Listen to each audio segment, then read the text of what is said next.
లో $29 చేశారంట.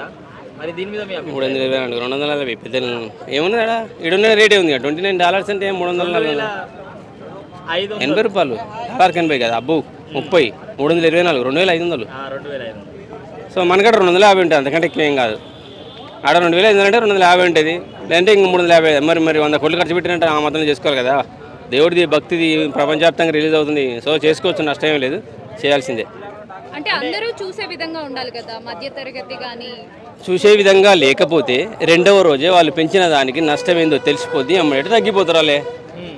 ఎందుకంటే 12 ఎవరో రిలీజ్ అవుతుంది, దేవునికి సంబంధించింది కాబట్టి, భక్తికి సంబంధించింది కాబట్టి ఖచ్చితంగా వాళ్ళు కూడా ఖర్చు పెట్టారు, ఆ ఖర్చుకు ఫలితం రావాలనుకుంటున్నారు కాబట్టి ఏదో ట్రై చేస్తున్నారు, చేయనివ్వండి, ఫస్ట్ రోజే తెలిసిపోద్ది.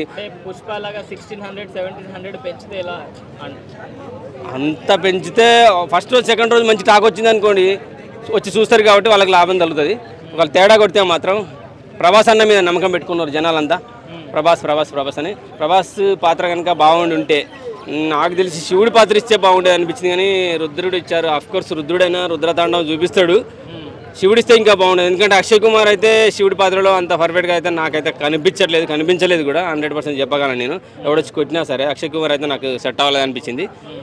ప్రభాస్ని పెడుతుంటే బాగుంది అనిపించింది. కానీ అలాగే కాజల్ ఉన్నది, ఓకే, కాజల్ కూడా ఆమె కొన్ని క్లిప్స్ వచ్చినప్పుడు స్టార్టింగ్లో ట్రోల్స్ అయినాయి, గ్లామరస్గా చూపిస్తున్నారు. కానీ సాయి పల్లవి అయితే బాగానే ఉండే. సాయి పల్లవి అయినా రీసెంట్గా వచ్చిన వాళ్ళు చాలా మంది ఉన్నారు, సీతారామంలా ఒక హీరోయిన్, అటువంటి వాళ్ళు బాగా సెట్ అవుతారు.